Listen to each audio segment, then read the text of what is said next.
Hace más de 500 años, los reformadores formularon una frase que quedó en la historia como solus Christus, una frase latina que en castellano significa solo Cristo.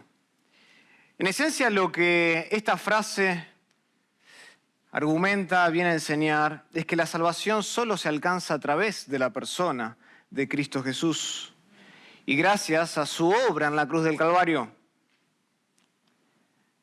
Los reformadores lucharon por esto, por redescubrir esta doctrina, y lucharon que exclusivamente por medio de Jesús una persona puede ser salva. No hay otro camino a Dios, no hay. Solamente a través de Cristo una persona puede ser reconciliado con un Dios que está airado por nuestro pecado. Y esta frase, solus Christus, vino a servir como un punto de partida, un punto de unión para todas las demás enseñanzas de la Reforma Protestante. ¿Se acuerdan? Habían otras frases que los reformadores hablaban y defendían: sola Escriptura, ¿sí? Sola gratia, sola fide y soli Deo gloria. Eran 5 frases que venían a básicamente resumir lo que la Iglesia protestante estaba luchando y combatiendo en aquel entonces. Pero solus Christus vino a ser el punto de unión, el pegamento, por así decirlo, de todas las demás doctrinas. Cristo le dio unidad, le dio coherencia al resto de las frases, al resto de las enseñanzas. Y esta frase, solus Christus, vino a ser el latido del corazón de la Reforma Protestante. El latido. E incluso más de medio milenio después, solus Christus sigue sonando fuerte en la iglesia. Y esto no debe sorprendernos. ¿Por qué? Porque la doctrina de Cristo no puede verse contenida por tan solo 500 años de historia. No puede verse contenida. Es la verdad eterna de Dios. Y claro que va a seguir resonando fuerte en la iglesia. En el pasado, los profetas y los apóstoles proclamaron a Cristo, hablaron de Cristo, incluso del Antiguo Testamento, comenzando en Génesis 3:15, en adelante hablaron de la persona de Cristo Jesús. Y al final nosotros sabemos que toda rodilla se doblará delante de Cristo. Filipenses capítulo 2, versículos 10 y 11. Todas las cosas son de Cristo, todas las cosas son por Cristo y todas las cosas son para Cristo. Colosenses 1:16. Entonces, solo Cristo es una realidad omnipresente y duradera en la iglesia. No puede verse contenida solamente por la Reforma Protestante. Sigue sonando fuerte dentro de las congregaciones. Y por esta razón, todo lo que somos tiene que ver ¿con quién? Con Cristo. Tiene que ver con la persona de Cristo. Como explica el teólogo Michael Reeves, él dice: Cristo es, escuchen, Él es el centro, Él es la piedra angular, la joya de la corona del cristianismo. Cristo, solo Cristo. En Cristo vivimos, en Cristo nos movemos y en Cristo somos. Y no podemos hacer nada separados de Él. No es de extrañar entonces que a nosotros se nos llame ¿qué? Cristianos. Porque toda nuestra vida se encuentra en Él. La palabra cristiano significa que somos del grupo de Cristo. Eso es lo que significa. Y fue utilizada por primera vez, ¿se acuerdan? En Hechos capítulo 11. Hechos capítulo 11.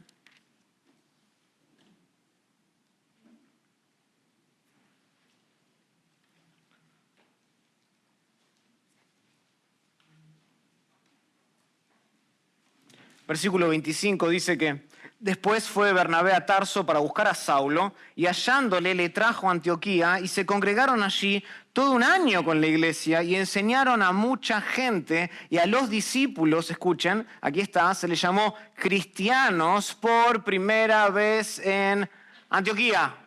Hechos 11:26 registra el primer momento donde se les llama cristianos a la iglesia, a los seguidores de Jesús. Y noten quién le llaman cristianos, no lo que eran parte de la iglesia, sino gente de afuera, para describir a los discípulos de este maestro, de este Señor, de esta persona llamada Jesucristo. Entonces, si nos remontamos en la historia, el origen de cómo comenzó a que se nos llame cristianos, nos recuerda que nosotros debemos ganarnos el derecho de ser llamados cristianos. Nosotros debemos de vivir de tal manera que la gente sepa a quién seguimos, a quién amamos, quién es el Señor de nuestra vida. Y como aquellos que nos precedieron, que vinieron antes, nosotros debemos tener una reputación cristiana en toda nuestra manera de vivir. De principio a fin, desde nuestra conversión hasta que el Señor nos llame en gloria, debemos tener una reputación cristiana. Vivir como es digno del Evangelio. Y esto incluye muchas cosas. Esto incluye las relaciones en el hogar. Esto incluye las relaciones dentro de la iglesia, por supuesto. Esto incluye, Pablo habla acerca de la relación que yo tengo con mi empleador. Tengo que vivir de una manera que conozcan que soy creyente, cristiano. Pero esto incluye, por supuesto, y este es el punto a donde estoy yendo, nuestra hermenéutica. Esto incluye nuestra hermenéutica, nuestra interpretación de la Biblia. ¿Qué quiero decir? Cristo debe ser el Señor no solo de nuestra vida, Cristo debe ser el Señor también de nuestra hermenéutica, por así decirlo.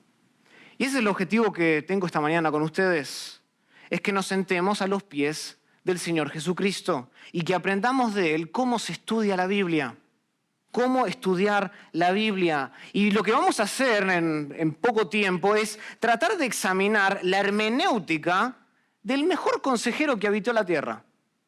El mejor consejero que habitó en la tierra fue Jesucristo. ¿Cuál fue su hermenéutica? ¿Cuál fue su proceso de interpretar a la hora de dar consejo, de hablar, como escuchamos hace un instante, la verdad en amor? ¿Cómo lo hacía? ¿Cómo llegaba ahí? ¿Qué principios utilizaba? Porque Cristo modela perfectamente la ciencia y el arte de la interpretación bíblica. Él fue el intérprete maestro. Él fue el intérprete de las Escrituras por excelencia. No hubo nadie mejor que él. Incluso nosotros tenemos registro en la Biblia que desde los 12 años de edad, Lucas dice que asombraba a las personas con el entendimiento que Cristo tenía de la Biblia. 12 años. ¿Se acuerdan ustedes qué estaban haciendo con 12 años? Sí, ahí lo pusieron en perspectiva. 12 años asombrando a los maestros con su entendimiento de la Biblia. Alguien que se rindió, alguien que supo manejar la palabra de Dios. Lucas 2:47 dice que todos los que estaban ahí, todos los que le oían, se maravillaban de su inteligencia y de sus respuestas. Quedaban boquiabiertos, quedaban cautivados por la inteligencia de este varón a su poca edad. Lucas 20:39 dice que los contemporáneos de Jesús reconocían que él hablaba bien de las Escrituras. Más allá de que si estaban de acuerdo o no con sus conclusiones, reconocían algo, reconocían que él manejaba bien las Escrituras, que él interpretaba bien la Biblia. Y en efecto nosotros podemos concluir entonces que Jesús fue un experto en cómo usar la palabra de verdad. El maestro por excelencia. De modo que cuando se trata de interpretar la Biblia, no hay nadie mejor de quien aprender que Cristo. No hay nadie mejor. Y nos vamos a sentar a sus pies esta mañana. Porque Jesucristo, por definición, es la hermenéutica de Dios personificada. Él es, por definición, la hermenéutica de Dios personificada, hecha carne. Él vino a la tierra a explicar al Padre. Eso es la hermenéutica personificada. Él vino a dar una explicación de quién es el Padre. Entonces, su hermenéutica de las Escrituras, su estudio de las Escrituras, sus principios para interpretar las Escrituras, deben también ser nuestros principios, deben ser nuestra hermenéutica. Como sus discípulos, como sus seguidores, nuestro objetivo debe ser honrarle en todo, incluyendo el estudio de la palabra de Dios. Y solo de esa manera nosotros verdaderamente le daremos honor al nombre de cristianos. Y el pasaje que vamos a estudiar esta mañana se encuentra en Lucas 24. Lucas 24. Y aquí vamos a observar 3 características de la hermenéutica de Cristo que nos van a servir de patrón para hacer la consejería bíblica. 3 características. Lucas 24, Aquí encontramos lo que yo llamo un pasaje paradigmático, ¿sí? Sirve de paradigma para interpretar las Escrituras. Nos enseña, nos modela cuál era la hermenéutica de Jesús. Lucas 24. Voy a leer todo el contexto. Versículo 13 dice, y aquí, dos de ellos, está hablando dos discípulos, iban el mismo día de una aldea a una aldea llamada Emaús, que estaba a 60 estadios de Jerusalén. Iban hablando entre sí de todas aquellas cosas que habían acontecido. Y sucedió que mientras hablaban y discutían entre sí, Jesús mismo se acercó y caminaba con ellos. Mas los ojos de ellos estaban velados para que no le conociesen. Y les dijo, este es Jesús hablando, ¿qué pláticas son estas que tenéis entre vosotros mientras camináis? ¿Y por qué estáis tristes? Noten que Jesús reconoce que hay un problema en ellos. Ve la necesidad, se da cuenta que están tristes. Versículo 18. Respondiendo uno de ellos, que se llamaba Cleofas, no conocemos el nombre del otro, le dijo, ¿eres tú el único forastero en Jerusalén que no ha sabido las cosas que en ella han acontecido en estos días? Entonces él les dijo, ¿qué cosas? Y ellos le dijeron, de Jesús, Nazareno, que fue varón profeta, poderoso en obra y en palabra delante de Dios y de todo el pueblo, y cómo le entregaron los principales sacerdotes y nuestros gobernantes a sentencia de muerte y le crucificaron. Pero nosotros esperábamos que Él era el que había de redimir a Israel. Eso explica por qué estaban tristes. Y ahora, además de todo esto, hoy es ya el tercer día que esto ha acontecido.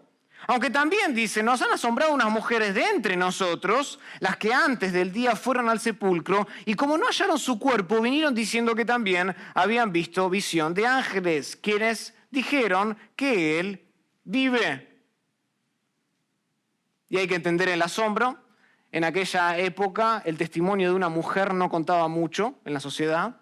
Entonces ellos estaban asombrados que unas mujeres hayan hablado y hayan dicho que hayan visto visión de ángeles y que no hayan podido encontrar el cuerpo. Versículo 24, y fueron algunos de los nuestros al sepulcro para confirmar lo dicho por las mujeres. Y hallaron así como las mujeres habían dicho, pero a él no le vieron. Entonces Jesús les dijo, oh insensatos y tardos de corazón para creer todo lo que los profetas han dicho. ¿No era necesario que el Cristo padeciera estas cosas y que entrara en su gloria? Y comenzando desde Moisés y siguiendo por todos los profetas, les declaraba en todas las Escrituras lo que de él decían. Y llegaron a la aldea donde iban, y él hizo como que iba más lejos, mas ellos le obligaron a quedarse diciendo, te queda con nosotros, porque ya es tarde. Y el día ya ha declinado. Entró pues a quedarse con ellos, y aconteció que estando sentado con ellos a la mesa, tomó el pan y lo bendijo, lo partió y les dijo, y les dio, y entonces, solo después, le fueron abiertos los ojos y le reconocieron, mas él se desapareció de su vista. Y se decían el uno al otro, ¿no ardía nuestro corazón en nosotros mientras nos hablaba en el camino y cuando nos abría las Escrituras? Oremos al Señor. Querido Padre, te damos gracias por tu palabra. Gracias, Señor, porque tu palabra es suficiente para todas nuestras necesidades. Tu palabra nos da y nos proporciona una visión exacta de la realidad, de las cosas como son. Y es a tu palabra donde nosotros podemos ir para encontrar consejo. Consejo duradero, consejo que persiste, consejo que no solo dura un par de días, sino que realmente transforma el alma. Y eso es lo que venimos a hacer esta mañana, a buscar consejo en tu palabra, a aprender de Jesús, para que podamos, en el momento de aconsejar a otros, seguir los mismos principios que Él siguió.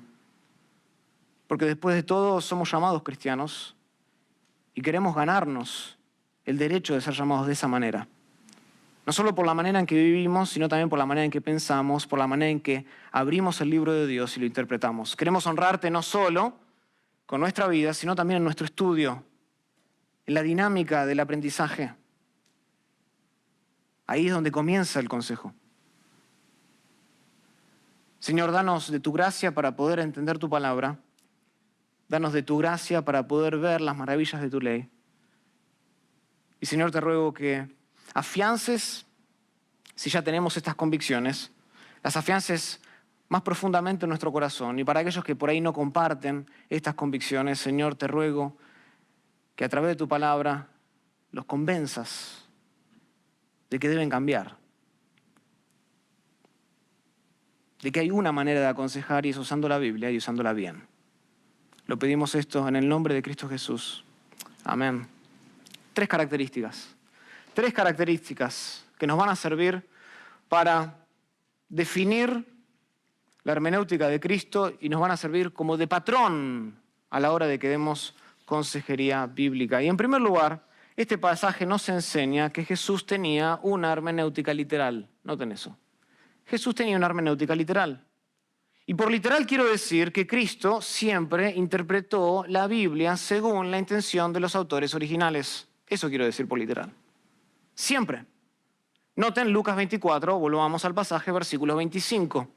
Cuando Jesús habla y les responde, les dice, entonces Él les dijo, oh insensatos y tardos de corazón para creer todo lo que los profetas, ¿qué?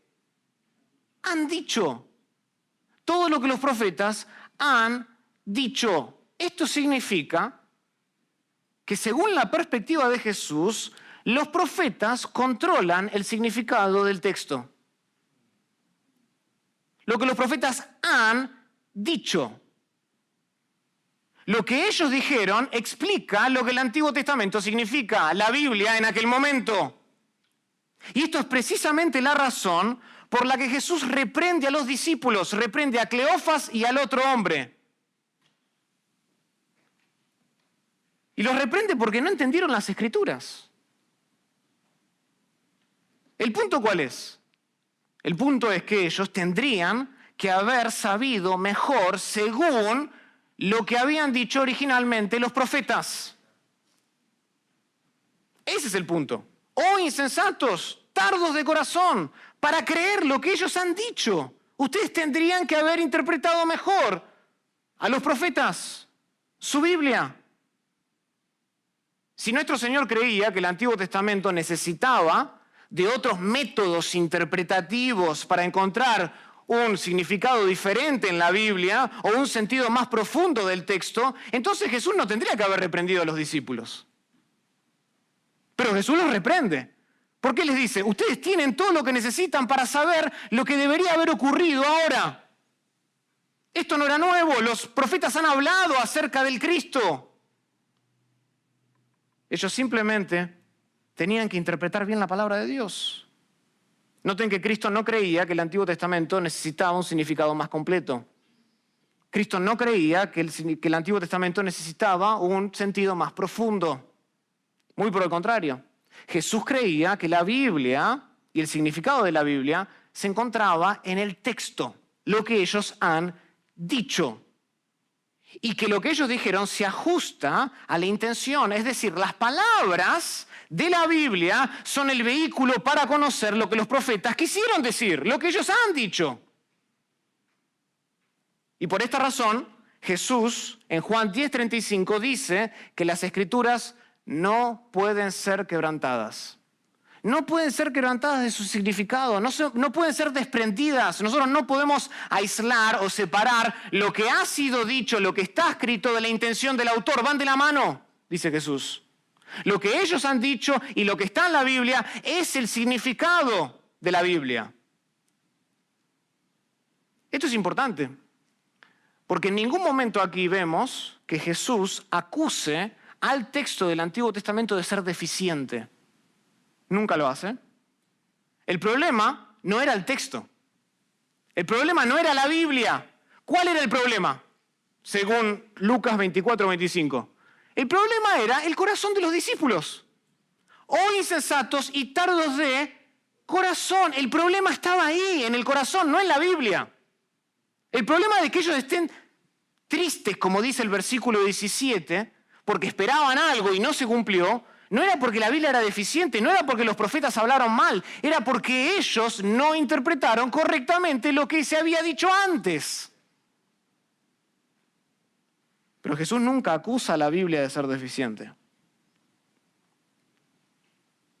Y esto es importante porque muchas veces nosotros pensamos que los profetas hablaron mejor de lo que sabían. No lo admitimos tal vez en voz alta, no lo decimos en voz alta y mucho menos dentro de la iglesia, Pero por dentro, cuando nosotros leemos el Antiguo Testamento, consideramos que los profetas eran un poquito ingenuos en su teología. David habló, pero no sabía de qué hablaba. Miramos hacia atrás y decimos, ¿realmente sabían? Isaías, Ezequiel, ¿de qué estaban hablando? Y Cristo aquí deja en claro que el significado del Antiguo Testamento no es deficiente de ninguna manera. Ellos sabían lo que estaban hablando. Los profetas hablaron de manera clara. Y el significado de la Biblia está determinado por la intención de los autores, no por nuestra intención. El significado no lo determina el intérprete de la Biblia. No, lo determina el autor. Él regula, él controla lo que el texto quiere decir. Y esto sucedería con nosotros también hoy, ¿no es así? Cuando nosotros escribimos un correo, cuando nosotros escribimos una carta de amor a nuestra esposa, ¿quién regula el significado del texto? El autor. No es que en el momento que dejamos y firmamos con cariño, Lucas Alemán, ahí en ese momento se desprende y ahora la carta tiene su propio significado y lo que mi esposa quiera hacerle significar al texto, eso es lo que quise decir. No, yo controlo el significado del texto porque soy el autor. Y lo mismo sucede con la Biblia. El problema de estos dos discípulos era, y estaba en su corazón, era con su interpretación del texto. No entendían. Y de igual manera, nosotros podemos decir que el resto de la Biblia, si Jesús dice que el Antiguo Testamento no era deficiente, nosotros podemos decir que el resto de la Biblia, es decir, el Nuevo Testamento, tampoco es deficiente en lo que dice, en lo que comunica. Comunica su significado a través de las palabras. Y el significado de la Biblia todavía está regulado, está controlado ¿por quién? Por Dios, por el autor divino. Él es el que controla, determina el significado de lo que la Biblia quiere decir.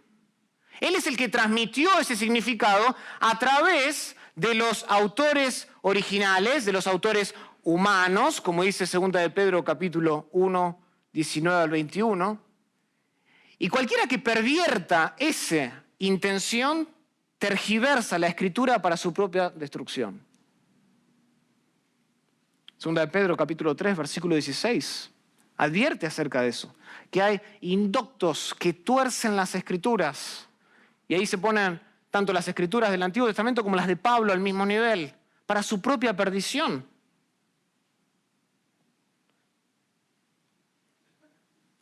Entonces, ¿cuál es la norma suprema de la interpretación bíblica? Descubrir la intención del autor. Ese es el objetivo. Cuando estamos interpretando la Biblia, lo que queremos definir, la norma suprema, lo que queremos alcanzar es ver lo que el autor quiso decir, lo que el autor dijo a través de las palabras que utilizó. Y Jesús ilustró esto varias veces en sus ministerios, varias veces. Él, por ejemplo, creía y afirmaba que los profetas sabían de lo que estaban hablando y Jesús siempre se ajustaba a la intención de los profetas. Por ejemplo, Cristo hizo hincapié en el hecho de que los profetas hablaban de Él. ¿Se acuerdan Juan 5:39? Las Escrituras hablan acerca de mí. Él hizo hincapié en eso. Él sabía que las Escrituras y que los profetas habían hablado acerca de Él y que el Antiguo Testamento lo anunciaba. Él sabía eso. Más adelante, en este mismo capítulo, versículo 44, y les dijo, estas son las palabras que os hablé, estando aún con vosotros, que era necesario que se cumpliese todo lo que está escrito de mí en la ley de Moisés, en los profetas y en los salmos. Entonces, Jesús sabía que los profetas hablaban de Él, lo anticipaban. Jesús, por ejemplo, declaró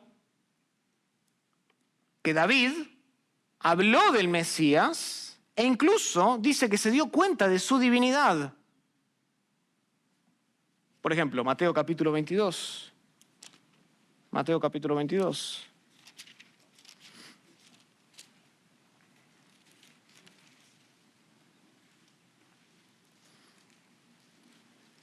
Versículo 41.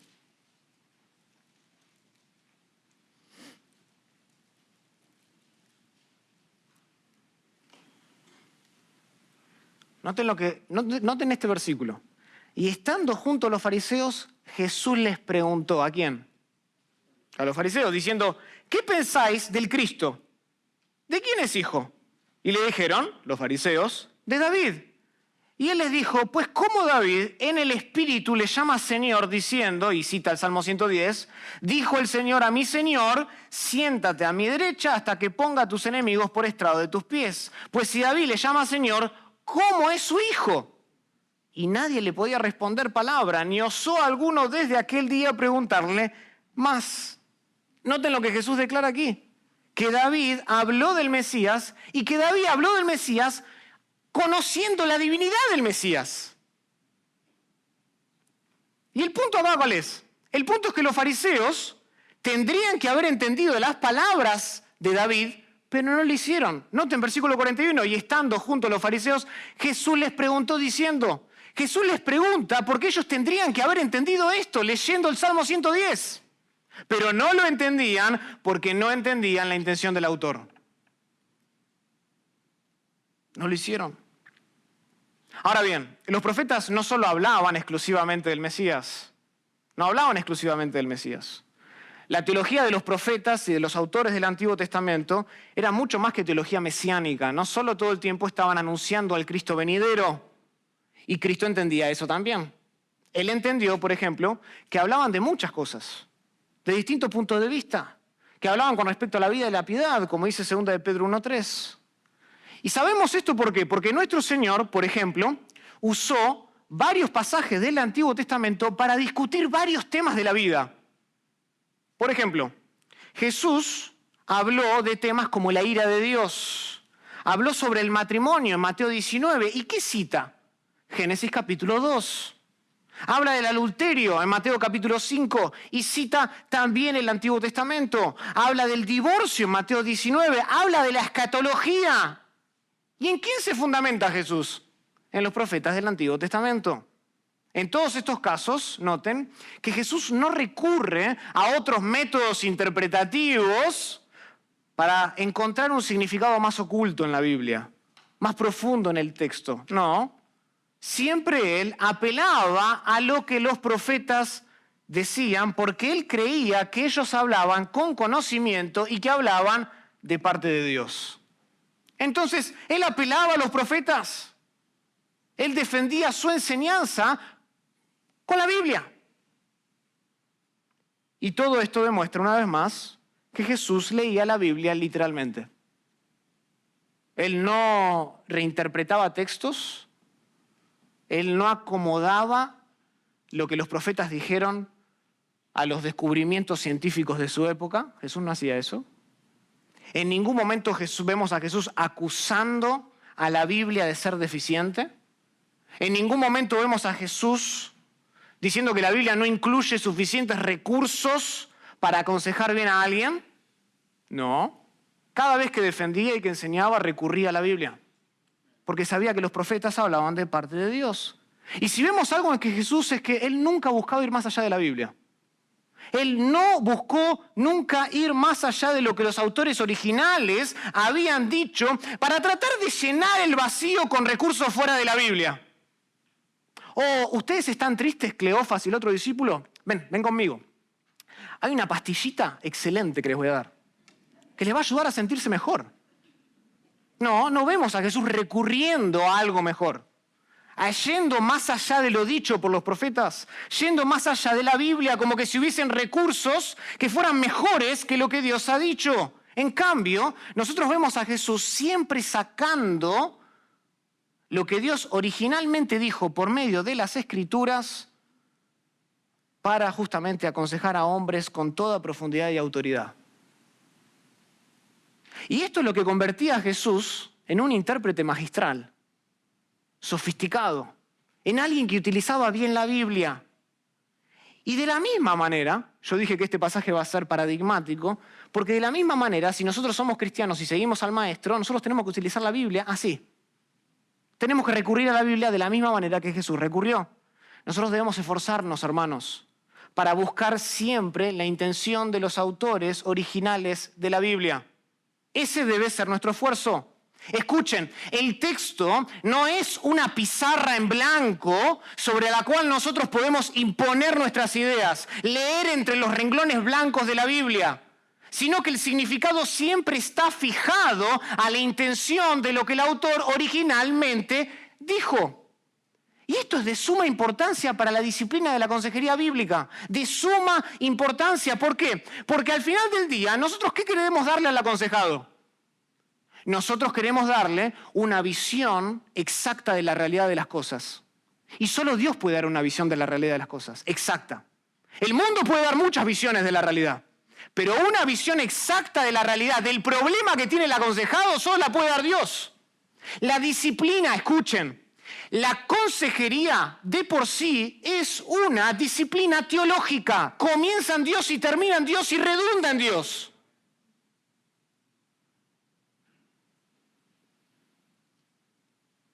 Entonces nosotros queremos ver qué es lo que dijo Dios en la Biblia y nos vamos a esforzar. Nos vamos a esforzar. Porque nosotros queremos dejar que Dios dé el consejo. Es el principio de la consejería. Que Dios dé el consejo, que dé una visión exacta de la realidad del problema y con eso la cura. ¿Qué quiero decir entonces? Lo que quiero decir es que la consejería es bíblica cuando se ajusta a la intención del autor original y dice lo que Dios dijo. Esa es la consejería bíblica. Esa es la consejería bíblica. Cuando se ajusta a lo que el autor dijo y dice lo que Dios dice. Escuchen, el consejero, nosotros no tenemos libertad hermenéutica para decir cualquier cosa, por más difícil que sea el caso. Nosotros no tenemos esa libertad. O el consejo es bíblico porque se ajusta al significado de la Biblia, o nosotros somos tergiversadores de la Biblia, ¿se entiende? No hay término medio. O es blanco o es negro. O nosotros nos ajustamos y somos consejeros bíblicos y decimos lo que Dios dice y ofrecemos una realidad exacta, una visión exacta de la realidad, una cura exacta de esa realidad como Dios ofrece. O nosotros agregamos a la Biblia algo que Dios no dijo y tergiversamos el significado y perdemos la reputación de ser llamados cristianos. No hay término medio. Si queremos aconsejar como Jesús aconsejó, tenemos que entender y tenemos que tener una hermenéutica literal, que se ajusta a lo que el autor quiso decir. Eso es lo primero, pero Lucas 24 también nos enseña otra cosa. Lucas 24 también nos enseña que Cristo confirmaba la intención de los autores originales con un alto grado de precisión. Con un alto grado de precisión. Y su hermenéutica en este sentido era una hermenéutica gramatical. No solamente literal, sino que era una hermenéutica gramatical. Y disculpen a los que están familiarizados con mi enseñanza, saben que tiendo a literar todos los puntos, esta vez no lo hice. ¿Sí? Vamos de lo literal a lo gramatical. Y Jesús, como vemos aquí, y lo vemos en varios pasajes, lo vamos a ver en un instante, Jesús se centraba en el lenguaje. Para entender la Biblia, Jesús luchaba con el texto, con las particularidades del texto. Noten, Lucas 24, 25, Jesús dice que les recordó a sus discípulos todo lo que los profetas habían dicho. Todo, todo. Y con la palabra todo, nuestro Señor está enfatizando la totalidad del Antiguo Testamento, tanto en amplitud como en profundidad. Todo. Y si vemos algo de Jesús es que en ningún momento de su ministerio terrenal Jesús cuestionó lo dicho por los profetas. Nunca. Porque él sabía que ellos hablaban con conocimiento de parte de Dios. Él nunca puso en tela de juicio la veracidad de un solo pasaje de la Biblia. Nunca. Oh, Moisés dijo esto, pero no sabía lo que estaba diciendo. Nunca vemos a Jesús decir eso. ¿No? Muy por el contrario, a Jesús vemos siempre cenirse, ponerse debajo de la intención de los autores originales, incluso hasta más mínimo detalle, y ese es el punto. Él tenía una hermenéutica gramatical. Trataba la Biblia con un alto grado de precisión. Por ejemplo, acompáñenme a Juan 10.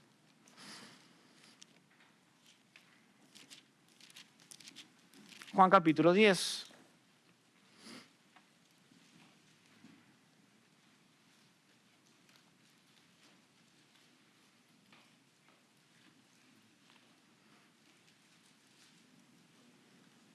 Después de que Jesús mismo dice en Juan 10:30, yo y el Padre uno somos. Noten la reacción, versículo 31, entonces los judíos volvieron a tomar piedras para apedrearle. Y Jesús les respondió, muchas buenas obras os he mostrado de mi Padre, ¿por cuál de ellas me apedreáis? Y le respondieron los judíos diciendo, por buena obra no te apedreamos, tranquilo, sino que por blasfemia, le dice. Porque tú, escuchen, los judíos entendieron, tú siendo hombre te haces Dios. Ellos entendían las declaraciones de Jesús. Y Jesús, noten lo que le responde.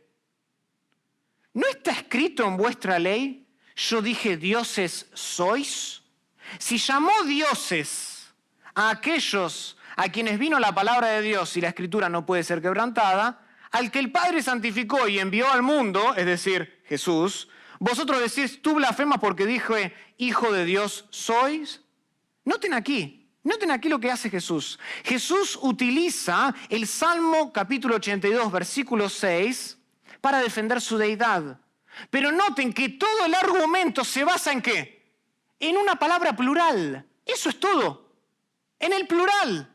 Jesús se enfoca en el plural de la palabra dioses en Salmos 82:6 para defender su deidad. Y el razonamiento de Jesús aquí es este. Él dice, si Dios llamó dioses a los jueces injustos del Antiguo Testamento, no es inapropiado entonces que Cristo, al que el Padre envió al mundo, se autodenomine Hijo de Dios. No está mal, dice Jesús. Y así defiende su deidad con un plural. Se enfoca en un plural.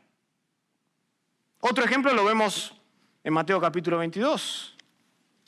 Mateo capítulo 22.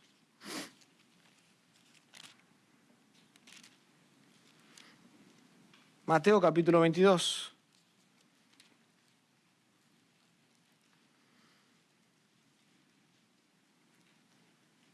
¿Se acuerdan cuando Jesús está hablando con los saduceos?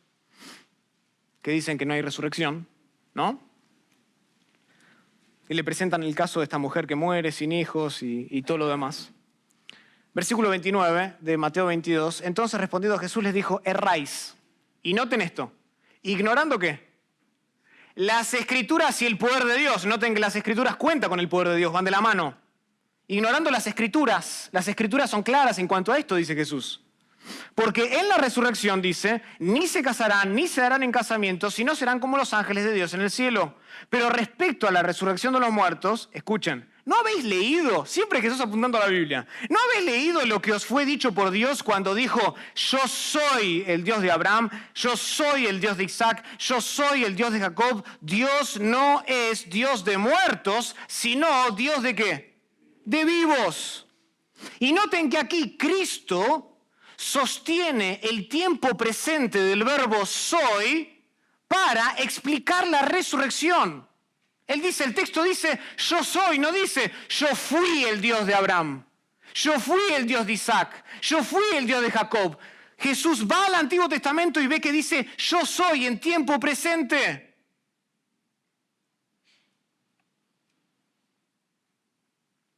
Dios no es Dios de muertos, sino que es Dios de vivos. Y si en la actualidad Él es el Dios de Abraham, el Dios de Isaac, el Dios de Jacob, entonces es evidente que ellos todavía están vivos en otra esfera. Yo soy, dice. Yo soy. Increíble. Noten, se enfoca en un plural para defender su deidad, se enfoca en el tiempo presente para defender la resurrección. Pero quizás el pasaje más claro que hay en toda la Biblia para defender la hermenéutica gramatical de Cristo la encontramos en Mateo 5. Vayan ahí por un instante. Conocen este pasaje, es parte del Sermón del Monte.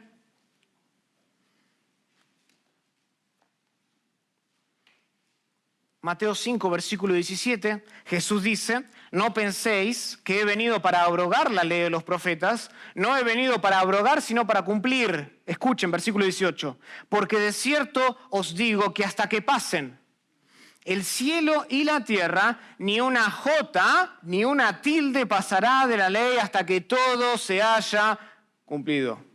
¿Y qué está afirmando aquí Jesús? Básicamente lo que Jesús está afirmando es que ninguna de sus enseñanzas contradice ni la ley de Moisés ni lo que los profetas habían dicho. ¿No lo contradice? ¿No lo contradice? cada uno de los detalles gramaticales del Antiguo Testamento, por más pequeños que sean, reflejan, dice Jesús, el sentido original del texto y nunca pasan de moda porque toda la Escritura es inspirada por Dios. Nunca pasan de moda. Ahora, noten aquí en este versículo el alto grado de confianza que Jesús le da a la Biblia. Él dice, ni una jota, ni una tilde. Confiaba Jesús en los detalles, en todos los detalles. Nuestro Señor repetidas veces mostró entonces que Él leía el Antiguo Testamento prestando mucha atención a la gramática, a los plurales y a los singulares, al tiempo presente, pasado y futuro, a la sintaxis. Jesús se preocupaba de eso, porque cada palabra es inspirada por Dios.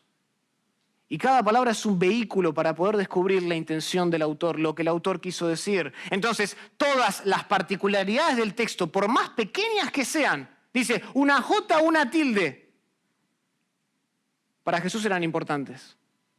Porque estos detalles confirmaban la intención de los autores. Confirmaban la intención de los autores que hablaban de parte de Dios. Ahora, lo que hace que Jesús sea un intérprete magistral de la Biblia es que la atención a los detalles también le proporcionaban a él una visión notable de la forma en que los profetas del Antiguo Testamento tejían la teología, hacían teología. Es increíble. Y Cristo estaba al tanto de cómo los profetas, por ejemplo, utilizaban ciertos detalles del texto para conectar las Escrituras y así exponer la Biblia con autoridad. Eso es lo que le daba autoridad a Jesús. Por eso cuando termina el Sermón del Monte, ¿se acuerdan? En Mateo 7, versículo 28, dice, y cuando terminó Jesús estas palabras, la gente se admiraba de su doctrina, estaba con la boca abierta. ¿Por qué? Porque les enseñaba como quien tiene autoridad y no como los escribas. Los escribas, ¿qué hacían para ganar autoridad? Citaban a otros escribas, a otros maestros, eso es lo que le daba autoridad. Pero Jesús, ¿qué citaba? La Biblia. Citaba a los autores originales, eso es lo que le daba autoridad. Él exponía lo que ellos querían decir y la gente se admiraba de eso. Por eso creemos en la predicación expositiva. Es abrir el texto, explicar el texto, aplicar el texto, solamente eso. Y Jesús sigue ese mismo razonamiento. Por ejemplo, los profetas hablaron de Israel como una vid.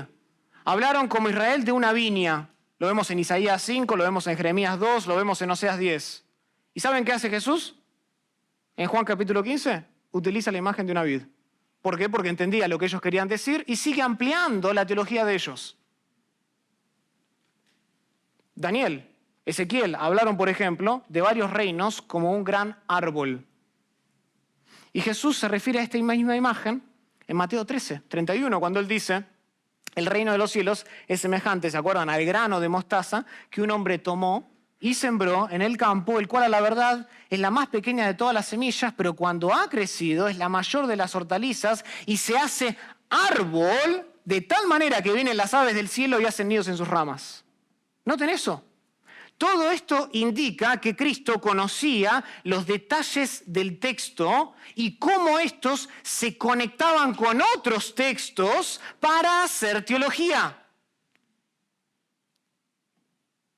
Y tal enfoque gramatical de Jesús, prestando atención a las palabras, hacía que Cristo sea excepcionalmente sofisticado, que Él sea perspicaz, que sea magistral en su interpretación de la palabra de Dios. Era una voz autorizada a Jesús cada vez que abría la Biblia. Entonces, si Jesús hacía esto, todo consejero, ¿qué debe hacer? Lo mismo. Todo consejero debe prestar atención a la gramática de la Biblia. Todo consejero debe prestar atención a la sintaxis del texto. Si el consejero desea ser bíblico, debe luchar con el texto. Hermanos, es imposible, es meramente imposible ver lo que la Biblia enseña sobre un tema en particular sin considerar los detalles. Es imposible. La consejería bíblica se ocupa de hacer una interpretación cuidadosa de todos los textos relevantes de las Escrituras sobre un tema en particular, el enojo, la ira, y luego busca comprender cómo esos textos juntos proveen una solución a un problema particular. Eso es teología, consejería.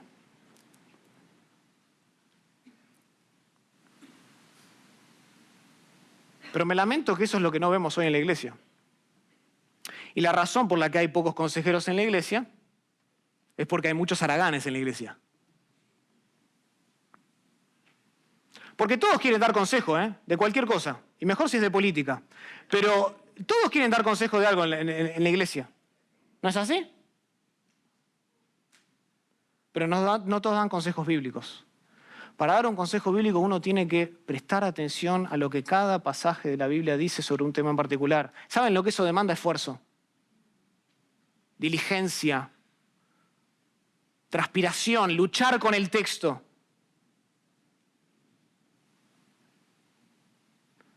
Y esa es la razón por la que carece, y en muchas iglesias carece la consejería bíblica. Hay consejería, sí, pero no es bíblica. Porque son pocos los que quieren tomarse el tiempo para realmente entender lo que el autor quiso decir. Entonces, ¿qué hacen? Van a un par de libros, manuales, que dice, ¿cómo lidiar con el enojo? Y ¡boom! 10 pasajes, listo, ya está. Solucioné el problema. Ven, aconsejado, memorízate estos 5 versículos de esta tabla. Y nunca el consejero fue a esos versículos para lidiar realmente con el texto. Para desarrollar una teología bíblica robusta como la que tenía Jesús, sofisticada.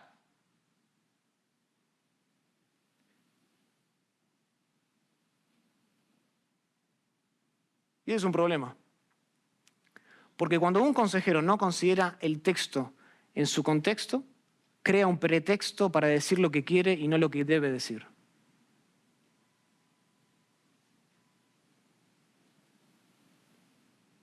Y hoy hay muchos en la iglesia que dicen lo que quieren decir, pero no lo que deben decir.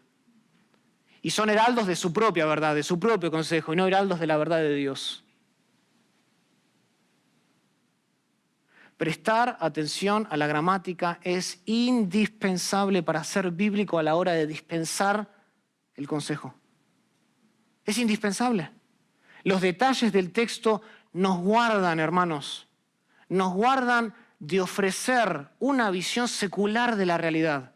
Si nosotros queremos darle al aconsejado una visión exacta de la realidad, tenemos que luchar con el texto, con los detalles. Ellos nos guardan de salirlos y querer ofrecerle a la gente algo que no es bíblico.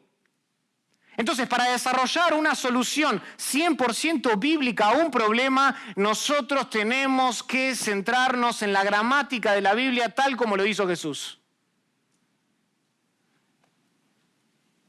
Y eso demanda tiempo, demanda preparación. Demanda disciplina, demanda estudio.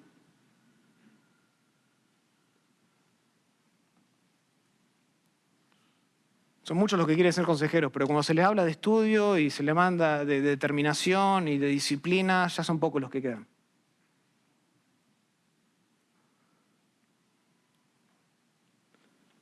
Creemos, y la razón por la que existe la sociedad y crecen estos intensivos, es porque debe haber más preparación en la iglesia. Por eso les ofrecemos 7 libros. Se van con 7 libros de alta calidad. ¿Para qué? ¿Para que los pongan en un estante y les quedan ahí todo muy lindo? No. Para que los lean. Para que los lean, para que crezcan en su conocimiento.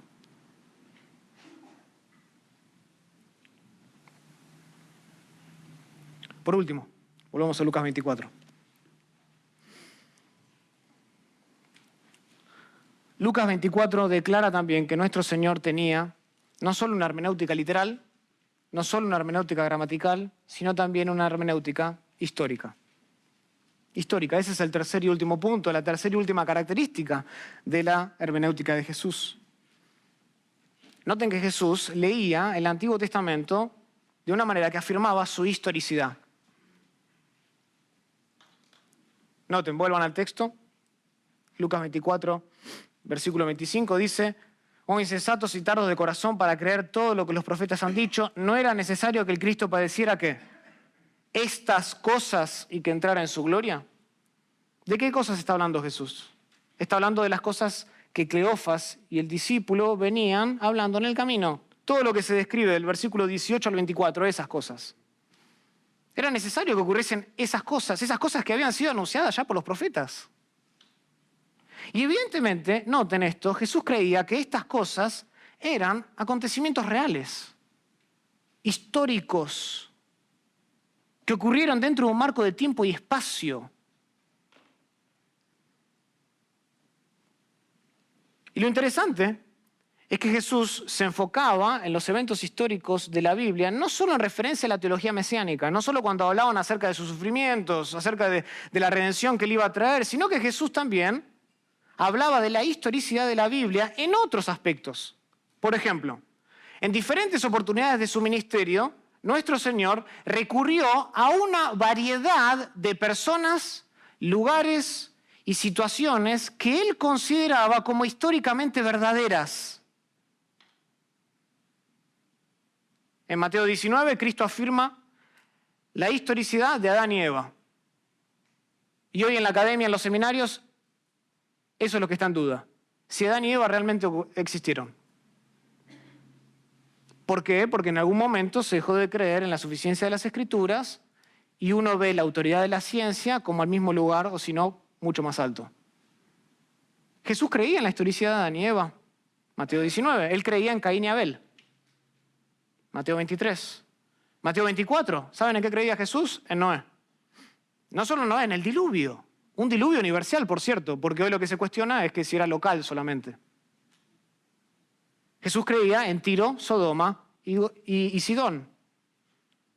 En Lucas 17, ¿saben en qué creía Jesús? En la esposa de Lot. Sí, la que se convirtió en ¿qué? En sal. Jesús creía en ella. Creía en Abraham, en Isaac, en Jacob. Creía que Moisés era el autor de la ley, algo que también se cuestiona hoy en la academia. Si Moisés realmente escribió la ley, Jesús creía en eso. Siempre que citaba, avisaba y decía, hablaba de Moisés. Él creía en la provisión del maná en el desierto. Creía que David comió el pan de la proposición. Él creyó también en la reina del sur visitando a Salomón en Mateo 12. En Lucas 4 vemos que él creía en Elías, en Eliseo. Él creía en Isaías, Juan 12. ¿Y saben en qué más creía Jesús? En Jonás dentro de un pez. Mateo 12, 40-41. Jesús creía en Jonás dentro de un pez, sí, que era un evento que ocurrió en tiempo y espacio. Un hecho verídico, algo real. Si vemos algo de la hermenéutica de Cristo era que estaba empapada de historia. Confirmaba historicidad. Nuestro Señor nunca puso en tela de juicio la historicidad de estas personas. Nunca puso en tela de juicio la historicidad de estos eventos. Como así tampoco Jesús se refirió a estas personas, lugares y eventos como meras ilustraciones espirituales, porque hoy muchos dicen, no, bueno, Jonás dentro del pez fue una gran analogía. No. ¿Saben lo que hizo Jesús? Siempre defendió la historicidad de esos eventos. Siempre. Y esto además explica por qué era Jesús consciente del desarrollo de la historia de redención. Él era consciente de que Dios estaba actuando a través de la historia, que la historia no era sucesos aleatorios, no, que Dios estaba moviendo la historia. Era parte de la soberanía de Dios. Él miraba el Antiguo Testamento como una narrativa que preparaba hacia el Nuevo Testamento. Cristo, por ejemplo, habló de cómo los profetas, en Mateo 11, versículo 13, habló de cómo los profetas y la ley profetizaron hasta Juan. Hay un movimiento, los profetas y la ley profetizaron hasta Juan. Jesús tenía ese entendimiento. Él también entendía cómo el pecado de las generaciones pasadas en el Antiguo Testamento recaen sobre la generación actual, en Mateo 23. Y esto concuerda con lo mismo que hacían los profetas. Los profetas entendían que la historia se movía al compás de la soberanía de Dios. Y hay muchos pasajes, Salmo 68, Daniel 9, Nehemías 9, donde los levitas narran toda la historia de Israel. Pueden ir fascinante ese pasaje, Nehemías 9 del 1 al 38, cómo los levitas Miran hacia atrás y narran toda la historia de Israel, comenzando con la creación, yendo por Abraham, éxodo, conquista y exilio. Y en ningún momento ven a los levitas diciendo, bueno, el éxodo, pasar por el mar, no sabemos si pasó. No, lo veían como parte de Dios moviéndose a través de la historia, como hechos históricos. Y Jesús utilizó el mismo método interpretativo. Él ratificaba todos los hechos del pasado como eventos reales que sucedieron otra vez en el marco de tiempo y espacio. Y todo esto pone una vez más en manifiesto que la historia era importante para Jesús. Era importante. Era importante para su hermenéutica. Ahora bien, ser consciente de la historia no significa interpretar a los autores originales de acuerdo a las normas interpretativas de su tiempo. ¿Entienden eso? Esto puede parecer obvio para muchos, pero es importante. ¿Saben por qué? Porque hay muchas escuelas modernas de interpretación que dicen precisamente lo contrario. Por ejemplo, algunos sugieren que para poder descubrir lo que un autor dijo en el Nuevo o en el Antiguo Testamento, uno debe prestar atención a las normas hermenéuticas de aquella época que se utilizaban. Entonces, en vez de prestar atención al texto y buscar en el texto los detalles gramaticales, hoy en las escuelas, ¿saben a qué se nos anima? A estudiar primero los métodos interpretativos de aquel entonces. ¿Saben por qué Pedro, Pablo dicen, interpretaban así el Antiguo Testamento? Porque los rabinos hacían eso en aquella época. Porque ellos tomaban el contexto de o el pasaje del Antiguo Testamento de la misma manera. Entonces, noten que el punto de partida, ¿cuál es? El punto de partida es los métodos de aquella época y no es el texto. De modo que la historia toma precedencia sobre la lectura simple de la Biblia. Y hoy es más importante definir la hermenéutica que predominaba en aquel entonces que estudiar la palabra de Dios en sus propios términos. ¿Y por qué se argumenta esto hoy en las escuelas? Y esto, por ejemplo, todo lo que comienza en las escuelas y en la academia eventualmente se filtra a la iglesia a través de recursos y de libros. Sí, que ustedes tienen también en los estantes. Esto se debe a que los escritores de la Biblia, supuestamente, dicen estos autores, estaban influenciados por su cultura. En otras palabras, los autores del Antiguo y del Nuevo Testamento interpretaron la Biblia de acuerdo a las normas de interpretación de aquella época, de lo que estaba de moda. Entonces, hay algunos que sostienen, y esto lo pueden leer, hay algunos que sostienen que Jesús interpretó el Antiguo Testamento de forma no contextual, como solía hacer el judaísmo. Y dicen que Jesús se tomó libertades hermenéuticas. De hecho, hay un erudito que se llama Peter Enns, que incluso él llega a decir que Cristo, escuchen, malinterpretó la intención original de los escritores bíblicos. Él malinterpretó. Pero solo porque el resto de la sociedad interpretó la Biblia de una manera, no significa que los autores de la Biblia, y mucho menos Cristo, la interpretó de esa manera, ¿se entiende? Y hay varios pasajes, y no tenemos tiempo para verlos, pero hay varios pasajes en la Biblia que afirma que los autores no solo supieron discernir los tiempos, sino que además se resistieron a las normas establecidas de aquella época. Romanos capítulo 12, versículo 1 y 2. No os conforméis a este siglo, dice Pablo. No os conforméis. Y eso incluye también la hermenéutica. Otra vez, entonces, ser consciente de la historia, como Cristo lo era, no significa ser moldeado por la historia, moldeado por las normas interpretativas que están de moda. Y esto es importante para la consejería bíblica. Porque nosotros no podemos permitir, hermanos, que las diversas normas interpretativas que están de moda hoy, como por ejemplo la hermenéutica feminista o la hermenéutica de la justicia social, se entrometan y sean lentes para que nosotros leamos la Biblia.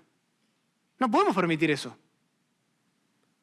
Estas escuelas, tanto el feminismo como la justicia social, están fascinadas con la victimización.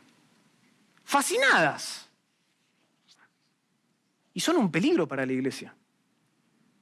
Son un peligro para la iglesia. Entonces hoy, en muchas iglesias donde se le ha abierto la puerta a la teología feminista, por ejemplo, si hay un problema entre una pareja, ¿quién es el problema? El hombre, porque es hombre.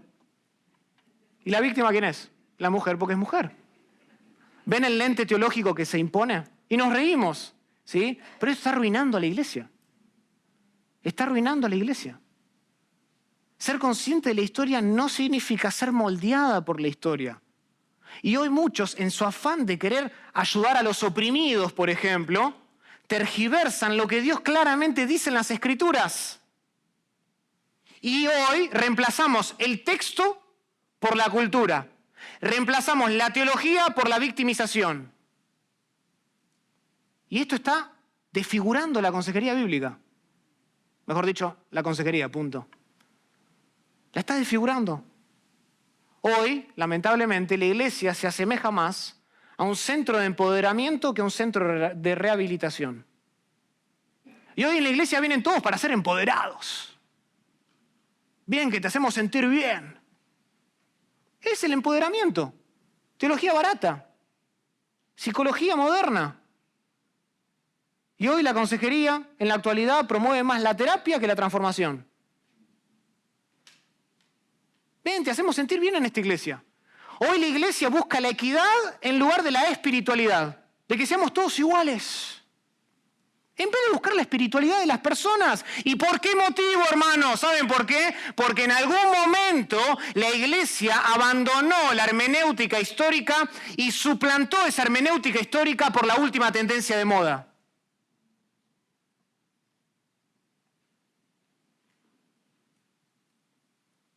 Hoy más que nunca la iglesia necesita recuperar la hermenéutica de Cristo en la consejería.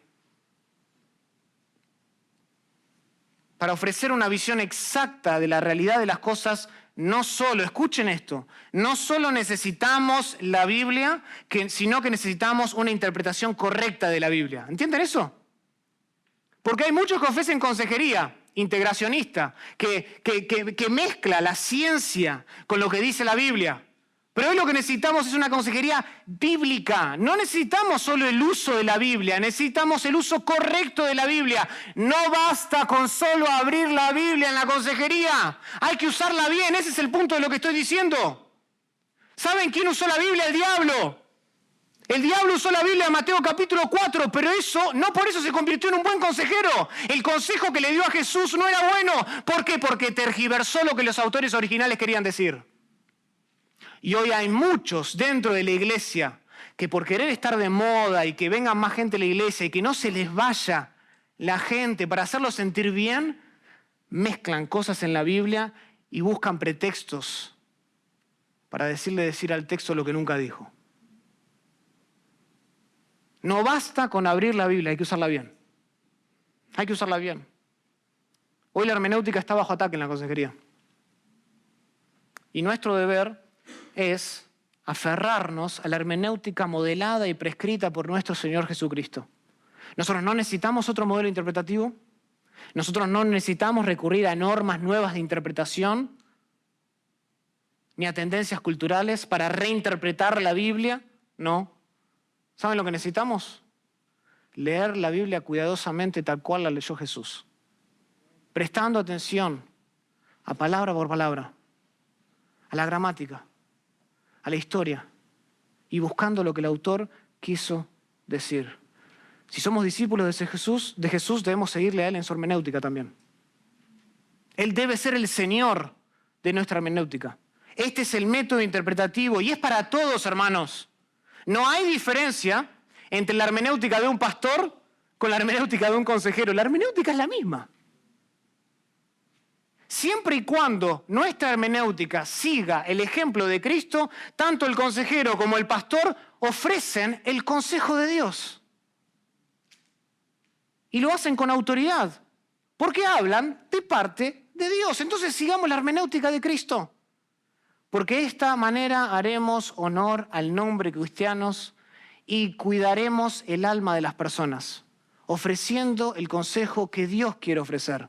Permitamos que Dios sea quien ofrezca una visión exacta de la realidad y no nosotros. No nos interpongamos en el consejo buscando pretextos o leyendo entre las líneas. No, ofrezcamos lo que Dios quiso decir.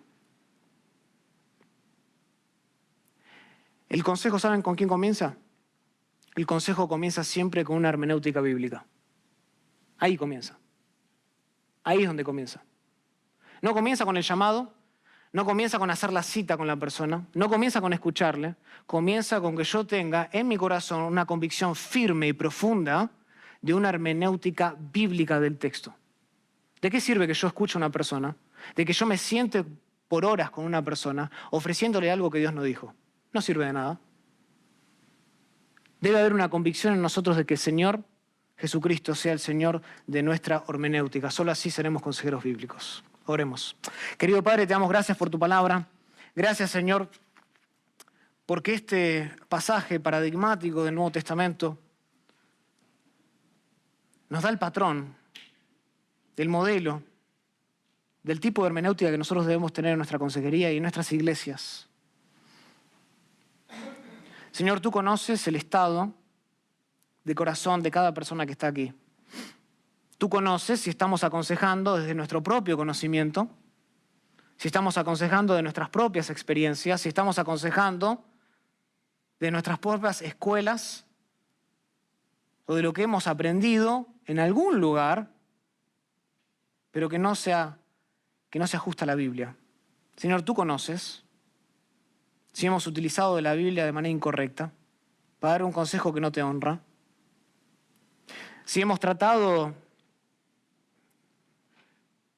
por la cuestión de dar un consejo rápido, hemos cortado corners y hemos tratado de ir más rápido y no hemos hecho la labor que debíamos hacer, realmente estudiando el texto en su contexto para entender lo que el autor quiso decir. Padre, levanta hombres y mujeres aquí que cuando ofrezcan el consejo y abran su boca, den y permitan que el consejo que salga de sus bocas sea el consejo de Dios. Pon en nosotros un pesar, la firme convicción de que Cristo sea el Señor de nuestra hermenéutica, porque un día ese Señor volverá. Y tendremos que rendir cuenta del consejo que habremos dado. Y no queremos salir avergonzados, oh Dios. En aquel día queremos, Señor, presentarnos delante de ti, confiados, no de nuestra suficiencia, no de nuestro conocimiento, pero confiados en que hemos dado tu consejo, porque hemos hecho todo lo posible para examinar, escudriñar la Biblia y aplicarla de una manera correcta.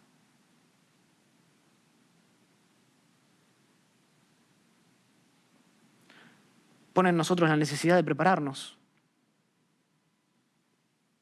porque en la iglesia hay tantos hombres y mujeres que necesitan de consejo, que necesitan ser escuchados, pero que también necesitan ser reprendidos, exhortados. Y para eso debemos prepararnos. Hoy hay hombres y mujeres que van 4, 5, 6 años para ser psicólogos, 4, 5, 6 años para ser abogados, arquitectos, médicos. Y sin embargo en la iglesia hay hombres y mujeres que dicen aconsejar bíblicamente, pero que realmente no se han preparado.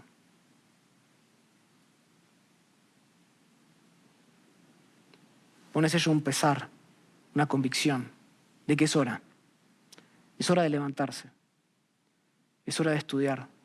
Es hora de prepararse. Es hora de leer. Es hora de becar. Es hora de vivir para la gloria de Dios. Lo pedimos esto en el nombre de Cristo, nuestro Señor de la hermenéutica. Amén.